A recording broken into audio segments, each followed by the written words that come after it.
मैं नासिर हुसैन आप सबका JN की क्लास में वेलकम करता हूं। आज हमारा जो टॉपिक है वो साइंस का जामिया मिलिया इस्लामिया 9th क्लास का जो एंट्रेंस होता है उसमें से मैंने साइंस को उठाया था फर्स्ट चैप्टर को। फर्स्ट चैप्टर का फर्स्ट पार्ट मैं बना चुका हूं। फर्स्ट चैप्टर का ही ये सेकंड पार्ट है। फर्स्ट चैप्टर पे मैंने फर्स्ट पॉइंट और सेकंड पॉइंट को मैंने डिस्कस अच्छे से मैंने कर दिया था। आज हम लोग थर्ड पॉइंट से स्टार्ट करेंगे। वो थर्ड पॉइंट है वो हमारा क्रॉप है। क्रॉप होता क्या है? When plants of the same kinds are grown and cultivated at one place on a large scale, it is called a crop। कहते हैं जब प्लांट्स को एक ही तरह का प्लांट्स जब बहुत बड़े लार्ज स्केल में, जब बहुत बड़े खेतों में जब उसको उगाया जाता है, उन्हीं को हम लोग कहते हैं क्रॉप्स। जैसे धान का हो सकता है, मेज का हो सकता है, वीट या गेहूं का हो सकता है, उन्हीं को हम लोग बोलते हैं क्रॉप्स। आ गया क्रॉप्स जैसे कि wheat and fruits trees crops were grown by early man. सबसे पहले हिंदुस्तान में जो सबसे पहले अगर किसी क्रॉप्स की अगर खेती की गई थी वो था सबसे पहले क्या? वीट और फ्रूट्स। क्योंकि ये एमयू में 2005 और 6 में ये क्वेश्चन पूछा गया था कि अर्ली मैन्स पहले आदमियों ने, सबसे पहले मनुष्य ने किस तरह की क्रॉप्स को उगाना शुरू किया था, वो कौन सा था? वीट और फ्रूट्स का। सेकंड पॉइंट क्रॉप से ही है, P crops in rich the soil with nitrogen. P मतलब मटर के जो पौधे होते हैं जहां पे वो मिट्टी पाई जाती है उसमें सबसे ज्यादा क्या? नाइट्रोजन होता है। सो पी क्रॉप्स के में सबसे ज्यादा क्या होता है? नाइट्रोजन गैसेस होती हैं। Okay, third one is that legumes are the pulses crop of India. कहता है इंडिया में जितने भी पल्स क्रॉप्स हैं वो किस फॉर्म में होता है? लीजम्स में होता है। लीजम्स का मतलब होता है फलीदार। जैसे आप मटर जो होता है ना उसके ऊपर में क्या कवर होता है, कवर के अंदर में क्या मटर के सारे दाने होते हैं। उसी तरीका से जितने भी पल्सेस हैं इंडिया में वो क्या होते हैं? लीजम्स होते हैं, वो फलीदार होते हैं। ये कई बार क्वेश्चंस में एमसीक्यूज में पूछे भी जाते हैं। नेक्स्ट पॉइंट है क्रॉप से ही, crop rotation is a good method of increasing the productivity of soil. कहता है जो increasing the productivity of the soil, मिट्टी का जो प्रोडक्टिविटी उपजाऊ जो बढ़ता है वो होता है क्रॉप रोटेशन से। क्रॉप रोटेशन का मतलब होता है आप इस साल जैसे कि अभी जो सीजन चल रहा है, एक सीजन आप धान का लगा लें, फिर नेक्स्ट सीजन उसमें धान ना लगा लें, उसमें कुछ और लगा लें। इसका मतलब कि हर एक सीजन में आप अलग अलग तरह का क्रॉप्स उसमें उगाएं, खेती करें, तब से क्या होता है उसकी प्रोडक्टिविटी भी बढ़ती है। और कुछ ये और क्रॉप रोटेशन में क्या होता है कि अब उसमें कभी कभी कुछ महीनों के लिए जमीन को खाली भी छोड़ देना चाहिए। अगर आप जमीन को अगर खाली नहीं छोड़ते हैं तो आप उसमें अलग अलग तरह एक ही फील्ड में, एक ही खेत में आप अलग अलग तरह का पौधे उगाएं, उसी को हम लोग बोलते हैं क्रॉप रोटेशन। उनसे क्या होती है? प्रोडक्टिविटी जो होती है मिट्टी की जो उपजाऊ ज्यादा हो जाता है। नेक्स्ट है growing different crops alternately on the same land is technically called the crop rotation. So crop rotation क्या होता है कि आप अलग अलग तरह का क्रॉप्स को अल्टरनेट करके आप उसमें उगाते हैं, तो उन्हीं को टेक्निकली क्या कहा जाता है? क्रॉप रोटेशन कहा जाता है। नेक्स्ट है क्रॉप रोटेशन। क्रॉप में जो है वो आपका crops classified on the basis off season. हम लोग जो है क्रॉप्स को किस पे बेसिस पे हमने क्लासिफाइड किया गया? वो सीजन के बेसिस पे। क्या आप अगर आप देखें इंडिया जो हमारा मुल्क हिंदुस्तान है ये बहुत वेरिएंट है, वेरी करता है। इसमें क्लाइमेट में डिपेंड करता है, एरिया पे डिपेंड करता है।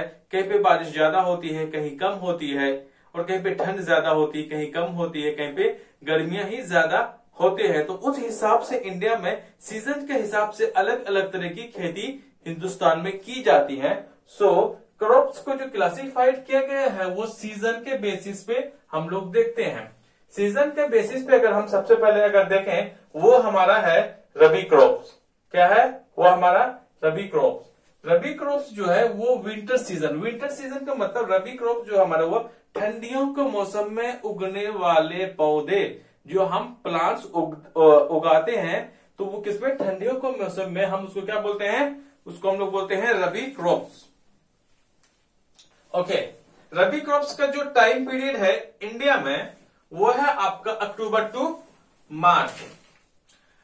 टाइम पीरियड जो है रबी क्रॉप्स का वो है अक्टूबर टू मार्च। मार्च से शुरुआत होता है और अक्टूबर से शुरुआत होता है और मार्च में ये खत्म हो जाता है। एग्जाम्पल लेते हैं रबी क्रॉप्स का। एग्जाम्पल है व्हीट, ग्राम, टी, ज्वार, बार्ली, पोटैटो, मस्टर्ड, पल्सेस, लीन सीड। ये सारे के सारे क्या है, ये एग्जाम्पल्स है रबी क्रॉप्स का। कई बार एग्जाम में आपका जो कॉम्पिटिशन्स का जो एग्जाम होता है, अलीगढ़ का हो, जामिया का हो, या फिर कहीं पर भी जहां पे 9th स्टैंडर्ड का जो टेस्ट लिया जाता है 9th क्लास के लिए, तो आपको इस हिसाब से पूछ दिया जाएगा रबी क्रॉप्स। आपसे पूछ दिया जाएगा इनमें से कौन सा रबी क्रॉप्स है, जो कि इसमें से आपको एक या दो दे दिया जाएगा। आपको एक एग्जाम्पल दिया जाएगा रबी का, दूसरा खरीफ का, थर्ड का आपका जैद क्रॉप का दे दिया जाएगा एग्जाम्पल। उसमें से पूछेगा कि इसमें से बताओ रबी क्रॉप्स कौन सा है। इसीलिए मोस्ट इंपोर्टेंट आपका ये है, जितने भी रबी क्रॉप्स के जो भी एग्जाम्पल्स हैं आपको सबको अच्छे से याद रखना है, राइट। ओके, नेक्स्ट है रबी क्रॉप से ही related. Rabi crops are harvested by March and April. Rabi crops को जो हार्वेस्ट का मतलब होता है, जब मैं बताऊंगा आगे, जब खेती मेच्योर हो जाता है, जब खेती पूरी तरीका से हो जाते हैं, जब धान या गेहूं जब काटने का टाइम होता है, जो धान या गेहूं काटने का जो प्रोसेस होता है उसी को हम लोग हार्वेस्ट कहते हैं। तो मार्च और अप्रैल का महीना होता है जहां पे रबी फसलों को क्या जाता है, काटा जाता है। ओके, नेक्स्ट हमारा है, नेक्स्ट सीजन है हमारा वो खरीफ क्रॉप्स। पहला हमने देख लिया रबी क्रॉप्स, सेकंड है खरीफ क्रॉप्स। खरीफ क्रॉप्स को बोलते हैं हम लोग रेनी सीजन। इसका मतलब खरीफ जो पौधे जो उगाने का टाइम होता है वो हमारा बरसात का टाइम में होता है। इसका मतलब ये हो गया कि जो भी खरीफ क्रॉप्स में होने वाले हैं होते हैं, जो भी पौधे उगते हैं उसको पानी का अमाउंट या फिर वाटर रिक्वायरमेंट्स क्या होते हैं, ज्यादा होते हैं as compare to the rabi crops. Okay, kharif crops में जो टाइम पीरियड होता है, देखिए ऐसा है ना, जो भी सीजन होता है उसका टाइम पीरियड क्या है, मस्ट होता ही है, और साथ में उसका हार्वेस्टेड टाइम भी होता है। हार्वेस्टेड का मतलब जब फसलों को जब बोया जाता है, बोने के बाद कुछ दिनों के बाद या कुछ महीनों के बाद उसको फसलों को काटा जाता है। टाइम पीरियड जो है खरीफ क्रॉप्स का वो है जून टू सितंबर। जून के महीने से शुरुआत होता है और सितंबर के मंथ तक इसका फिनिशिंग काट लिया जाता है खरीफ क्रॉप्स को। एग्जाम्पल में जैसे कि राइस, पैडी धान जिसे बोलते हैं, बाजरा, मेज, मिलेट, ग्राउंडनट, सोयाबीन और कॉटन। ये जो एग्जाम्पल्स जो मैंने बोला ये है खरीफ क्रॉप्स का। ओके, खरीफ क्रॉप्स में आता है खरीफ क्रॉप्स। अगला पॉइंट है खरीफ क्रॉप्स से ही, kharif crops are usually sown with the beginning of the first rains. मतलब पहली जो बारिश होती है, साल का पहला बारिश इन द जुलाई में होती है पहली बारिश, during the south west monsoon. South west India में जो मानसून होते हैं उसमें पहली होने वाली बारिश जो होती है वो किसका, खरीफ क्रॉप्स का क्या होता है, उसमें खेती करना शुरू करते हैं लोग। एक पॉइंट। सेकेंड पॉइंट है kharif crops are sown in the May and June. Kharif crop का जो शुरुआत होता है खरीफ क्रॉप्स को उगाना, वो खेती करना कब से शुरू होते हैं, मई और जून से काम करना, उसमें खेती करना शुरू करते हैं लोग। हार्वेस्ट की बात आ जाते हैं। हार्वेस्ट का मतलब यहाँ पे हो गया फिर से यहाँ पे फसल काटना। खरीफ क्रॉप जो काटा जाता है वो होता है जून एंड जुलाई का मंथ में, इसका कटाई करने का काम आता है। So now is the third season, वो होता है समर सीजन। एक होता है हमारे गर्मियों का, एक हो गया हमारा ठंडी, फिर बारिश, देन गर्मियों का मौसम में जो फसलें उगाए जाते हैं उसे हम लोग कहते हैं ज़ैद क्रॉप्स। ज़ैद क्रॉप्स में आता है, उसका टाइम पीरियड जो रहता है वो मार्च टू जून। उस एग्जाम्पल जैसे कि वाटरमेलन, ककम्बर एंड गोर्ड। तो इन सब क्या होता है, यही GOURD मैंने लिखा है। तो इन सब में क्या था, गर्मियों के सीजन में उगने वाले पौधे होते हैं। वाटरमेलन गर्मियों में खाया जाता है, खीरा वो भी हमारे क्या गर्मियों में खाने वाले सब्जियां हैं। सब्जियां तो नहीं कह सकते हमें, इसे हम क्या होता है एक तरफ फ्रूट्स के इसमें कैटेगरी में आ जाता है। ओके, ज़ैद क्रॉप्स के बाद आ जाता है हमारा टाइप्स ऑफ क्रॉप्स। क्योंकि अभी मैं 30 पॉइंट में पढ़ रहा हूं क्रॉप से ही। क्योंकि आपको जब कॉम्पिटिशन्स के एग्जाम आप पढ़ते हैं करते हैं जब भी तैयारी, आपको एक एक को मतलब आपको बहुत अच्छी तरीका से सारे पॉइंट्स को लिखने होते हैं, समझने होते हैं। क्योंकि आपको एमसीक्यूज में आता है, आपको क्वेश्चन आंसर्स लिखने के लिए नहीं आता है। एमसीक्यूज वही कर पाएगा जिससे हर एक लाइन आपको आना जरूरी है। Okay, types of crops. पहला है फूड क्रॉप्स। फूड क्रॉप्स में आ जाता है हमारा, फूड क्रॉप क्या आ जाता है? फूड क्रॉप का मतलब the a crop grown for the purpose of food is called food crop. एक ऐसा क्रॉप जो कि कब उगाया जाता है? आपका खाने के लिए। खाने के लिए जो भी आपको क्रॉप्स को उगाया जाता है उसी को हम लोग फूड क्रॉप्स बोलते हैं। जैसे कि व्हीट एंड पैडी, ये क्या हमारा फूड क्रॉप्स हो गए जो कि हम खाने में डायरेक्टली यूज करते हैं। Second one is the cash crop. Cash crop का मतलब होता है, कैश का मतलब होता है पैसे, रुपये। एक ऐसा क्रॉप जो कि रुपये और पैसे के लिए उगाया जाता है, हालांकि वो भी हमारे ही खाने में ही यूज होता है। बट जो इसका जो ग्रो होता है, जो इसको उगाने का जो जगह होती है वो स्पेसिफिक होती है, वो हर जगह उगाया नहीं जा सकता। जैसे कि कैश क्रॉप में आ जाता है a crop grown for the purpose of sale and profit, जो कि बेचा और फायदे लाभ के लिए, फायदे के लिए जो बेचा जाता है वो कैश क्रॉप कहलाता है। And not for the subsistence is called the cash crop, है ना। जैसे एग्जांपल टी, कॉफी और बनाना, एक ऐसा तीन, टी, कॉफी और बनाना जो हमारे किसमें कैश क्रॉप का एग्जांपल है। आपसे पूछा जा सकता है कि आपको एक इसमें से टी दे दिया जाएगा, बाकी आपको अलग अलग, जैसे कि आपको पल्स दे दिया जाएगा, उसके बाद आपको ककम्बर दे दिया जाएगा, व्हीट दे दिया जाएगा, एक दे दिया जाएगा आपको टी। तो फिर आपसे पूछा जाएगा कि इसमें से बताइए कैश क्रॉप इनमें से कौन सा है। सो आपको जितने भी मैं क्रॉप्स में बताता हूं उनका सीजन वाइज, तो आपको देखना पड़ेगा, अच्छे से याद करना पड़ेगा कि कौन सा सीजन में कौन कौन से क्रॉप्स को उगाए जाते हैं। आइए अब देख लेते हैं टाइप्स ऑफ क्रॉप्स और उसके एग्जांपल्स। ये बहुत जरूरी है। हम क्या करते हैं, जब खेती, अगर आप गांव से होंगे तो वहां पे अलग अलग तरह की खेतियां की जाती है। पहला ये है टाइप्स ऑफ क्रॉप्स में। देखिए टाइप्स ऑफ क्रॉप्स में मैंने दिया फूड क्रॉप्स, और ये जो टाइप्स ऑफ क्रॉप्स में नहीं आता है, ये टाइप्स ऑफ क्रॉप्स में नहीं आता है। सिर्फ एक थोड़ा सा एग्जांपल के तौर पे मैंने ले लिया कि फूड क्रॉप्स, खाने वाले क्रॉप्स, ये टाइप क्रॉप्स में नहीं है। कैश क्रॉप ये भी टाइप्स ऑफ क्रॉप में नहीं है। अब मेरी बात समझ रहे हैं? ये तो सिर्फ मैंने को खाने वाले क्रॉप्स जितने भी हैं उसको मैंने लिया है, और साथ में फूड क्रॉप्स।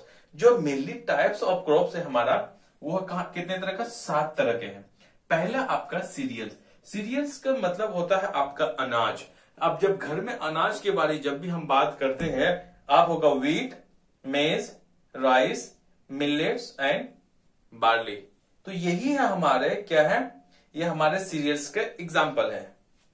नेक्स्ट हमारा है पल्सेस।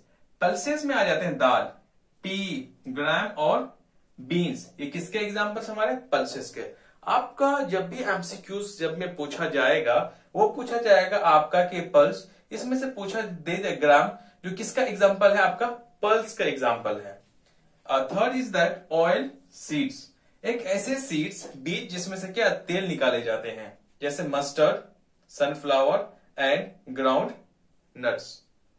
नेक्स्ट हमारा फोर्थ है रूट क्रॉप्स। रूट क्रॉप्स में आ जाता है स्वीट पोटैटो। फिफ्थ में आपका है फाइबर क्रॉप्स। फाइबर क्रॉप्स में आता है कॉटन एंड जूट। सो आपको एग्जांपल में दे दिया जाएगा कि आप फाइबर क्रॉप्स इसमें से कौन कौन सा है। कॉटन एंड जूट एक दे दिया जाएगा, आपको व्हीट एंड पेडी एक एग्जांपल दे दिया जाएगा, टी एंड कॉफी इस तरह से आपको एग्जांपल्स दे दिया जाएगा। आपको फाइबर क्रॉप्स में से जो जो आता है वो आपको निकालने हैं, आपको याद रखने हैं। कैश क्रॉप में आ जाता है T, coffee, coconut and rubber. Last आपका है ट्यूबर क्रॉप्स, जिसे हम पोटैटो कहते हैं। ये हमारा ट्यूबर क्रॉप्स का लास्ट है। इसके बाद हम लोग फिर कुछ आगे से अलग से कुछ पॉइंट्स को देख लेते हैं। हमने थर्ड पॉइंट को बहुत अच्छे से हमने देख लिया। अब हम लोग फोर्थ पॉइंट पढ़ेंगे। फोर्थ पॉइंट हमारा है basic practices of crop production, कि हम लोग कैसे किसी भी पौधे को प्रोडक्शन कैसे कर सकते हैं अच्छे तरीका से, और वो कौन तरीके हैं, कौन कौन से हमें काम करने होंगे जिससे कि पौधा उगाया जाता है। हमें 7 ऐसे प्रैक्टिसेस करने होंगे, 7 हमें प्रैक्टिसेस करने होंगे।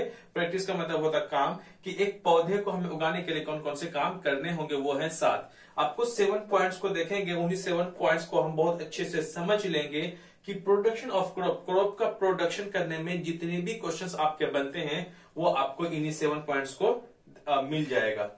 इन्हीं 7 पॉइंट्स को अच्छे से देखने से पहला है प्रिपरेशन ऑफ सॉइल। हमको सबसे पहले मिट्टी को प्रिपेयर करनी होती है। सेकंड है सोइंग, मतलब बोना। आप धान की खेती लगाना चाहते हैं या गेहूं या मक्का या सरसों, सो ऑन।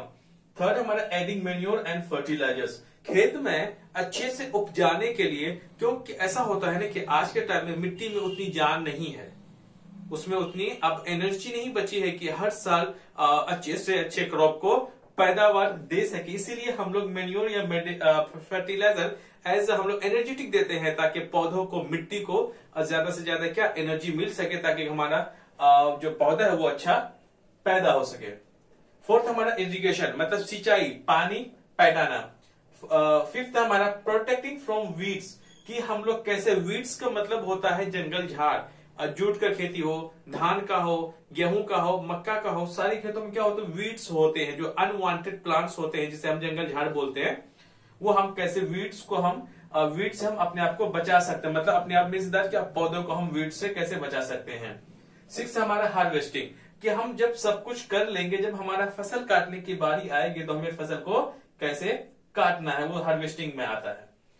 7वां पॉइंट हमारा स्टोरेज। आफ्टर हार्वेस्टिंग, जब हम अनाज को कटाई करने के बाद हम क्या करते हैं, उसको स्टोरेज करते हैं। लेकिन हिंदुस्तान में जो छोटे छोटे किसान होते हैं वो हार्वेस्टिंग करने के साथ जो अपने घर के जरूरत के मुताबिक वो रख लेते हैं, बाकी को उस वक्त वो बेच देते हैं। लेकिन जो बड़े बड़े किसान होते हैं या फिर बिजनेसमैन वो होते हैं जो कि पौधों को गांव से खरीद करके वो स्टोरेज करते हैं, वो हम लोग देखेंगे। पहला है preparation of soil. Preparation of soil का जो मतलब होता है वो होता है the preparation of soil is the first step before growing a crop. इसका मतलब किसी भी क्रॉप को अगर ग्रो करना है, उगाना है, तो फर्स्ट स्टेप आपका क्या है, प्रिपरेशन ऑफ सॉइल। प्लीज जिन सब में पॉइंट्स को जब मैं बोल रहा हूं आपको बहुत अच्छे से नोट करना है, आपका ये एमसीक्यूज में बहुत अच्छे से ये बन जाता है आपका। सो अगर हमें ग्रो करने, अगर क्रॉप्स को अगर हमें ग्रो करना, अगर हमें उगाना है तो हमें पहला स्टेप क्या करनी होगी, प्रिपरेशन ऑफ सॉइल। सेकेंड हमारा है टिलिंग या प्लॉफिंग। सबसे पहले प्रिपरेशन ऑफ सॉइल करेंगे, उसके बाद हम लोग क्या करेंगे, टिलिंग का मतलब खेत को जुताई करना। अगर आप जब खेत को जुताई करेंगे, the process of loosening and turning of the soil is called the tilling या प्लॉफिंग। इसका मतलब हम खेत को लूज करते हैं, मतलब मिट्टी को क्या करते हैं, क्योंकि जब आप कोई क्रॉप आप उगा लेते हैं, जब उसकी कटाई कर लेते हैं तो मिट्टी का जो लेयर होता है ऊपर वाला बहुत सख्त हो जाता है, और उनसे पहले आपने जो भी क्रॉप्स लगाए होंगे उसके जड़ वगैरह, रूट्स वगैरह रह जाते हैं। इसीलिए प्लॉफिंग की जाती है ताकि कि फिर से मिट्टी को क्या किया जाए, लूज किया जाए, ताकि कि हम उसमें कुछ और खेती और कर सके। इसी पॉइंट में टिलिंग या प्लॉफिंग में ही क्या करना होता है, वो करना क्यों जरूरी होता है, तो प्लॉफिंग करना या फिर खेत को जुताई करना क्यों जरूरी होता है, उनकी पहली जरूरत तो ये है, this allows the roots to penetrate deep into the soil. ये क्या करता है, जो पौधे के जो रूट्स होते हैं, जड़ होते हैं, ताकि वो जमीन के अंदर तक ज्यादा से ज्यादा जा सके, जिसके वजह से आराम से वो पौधा क्या खड़ा हो सके हवा में, जब आप उसको इरिगेशन पानी वगैरह देते हैं ताकि वो खड़ा रह सके। इसीलिए लूज करते हैं, क्योंकि ये पेड़ तो होता नहीं कि जो इसकी जड़ें बहुत मजबूत होती है, पौधे होते हैं बहुत कमजोर टाइप के होते हैं, इसीलिए हमें करना जरूरी होता है। और दूसरी जरूरत यह है, हमें खेत जोताई करना, प्लॉफिंग करना या फिर टिलिंग करना, हमारी उसकी दूसरी फायदा यह है, the loose soil allows the roots to breathe. वो आसानी से वो क्या कर लेते हैं, वो ऑक्सीजन ले पाते हैं बाहर से, नाइट्रोजन बाकी और सब मिनरल्स तो मिट्टी में तो रहती है, लेकिन हमें पौधों को जो रूट्स होते हैं उसको क्या चाहिए, ऑक्सीजन। वो मिट्टी ढीली रहती है ताकि हवा आसानी से उसके जड़ तक पहुंच सके। ओके, नेक्स्ट पॉइंट हमारा प्रिपरेशन ऑफ सॉइल से ही वो हमारा, the लूजन soil helps in the growth of earthworms and microbes present in the soil. क्या करता है, लूज जब मिट्टी होती है ना, उसमें आपका अर्थवॉर्म्स आपने देखा होगा, जो गीले खासकर बरसात के मौसम में जो देखने को मिलता है आपको, अर्थवॉर्म्स हो गया, और आपको माइक्रोब्स, वो उसमें क्या आसानी से पैदा हो जाता है, जो कि ताकि कि मिट्टी का लूज हमेशा बनाए रखता है ये माइक्रोब्स और अर्थवॉर्म से भी क्या करता है, मिट्टी को लूज बनाए रखता है, ताकि वो क्या करता है 24 घंटा वो अपना वो करते रहता है, वो क्या होता है मिट्टियां थोड़ी सी ढीली हो जाती है। अब यही जो लूजन जो अर्थवॉर्म्स और माइक्रोब्स किस हिसाब से फार्मर्स का काम करता है, हेल्पफुल करता है, उस पॉइंट को देखते हैं। ये अर्थवॉर्म और माइक्रोब जो प्रेजेंट्स होते हैं मिट्टी में, ये किस हिसाब से काम करते हैं उसको देखना है। अब this organisms are friends of the farmer. इन्हीं माइक्रोब्स और अर्थवॉर्म्स को किसानों का दोस्त भी कहा जाता है। वो दोस्त कहा जाता है, वो क्यों दोस्त उसका कहा जाता है उसके ये देखिए। ड्यूरिंग टर्निंग एंड लूजनिंग, ये माइक्रोब्स क्या करता है, जब वो मिट्टी को जब वो उसमें चलता है तो मिट्टी को थोड़ा सा नीचे ही रहता है, वो क्या करता है मिट्टी को एक तरह से ढीला बना देता है। जैसे ही during and loosening the soil को क्या करता है वो ढीला बना देता है, और मिक्सअप भी, टर्निंग मतलब कि वो सारे एक दूसरे को मिट्टी को मिला भी देता है। जो ह्यूमस होता है ना, humus add to the soil. Humus क्या होता है, जो भी हम खाद वगैरह जो भी जमीन पे डालते हैं उस जमीन के नीचे नहीं जा पाता, वो ऊपर में ही रह जाता है। या फिर बारिश के पानी को वजह से या बाढ़ का पानी जब आ जाता है तो उसमें क्या होते हैं, नई मिट्टी होती है जो कि बहुत ज्यादा फर्टाइल होते हैं, तो आपको जड़ तक पहुंचना बहुत जरूरी हो जाता है। कोई भी मिनरल्स अगर या फिर कोई ऐसे फायदेमंद जो पौधे के लिए जरूरी है वो जमीन के ऊपर में रह जाता है, तो बाढ़ वगैरह आती तो उस जमीन को ऊपर छोड़ देता। अगर उसको तभी फायदा कर पाएगा जब वही चीज जमीन के नीचे चला जाए थोड़ा सा। तो जैसे ही इस मिट्टी को चालना शुरू कर देता है तो ये क्या करता है, तो वो सारे मैन्यूर्स जो ह्यूमस होता है वो मिट्टी में मिक्स हो करके पेड़ों के पौधों तक आसानी से पहुंच जाता है। इसीलिए मैक्रोब्स और अर्थवॉर्म्स को किसानों का मित्र कहा जाता है। हो गया।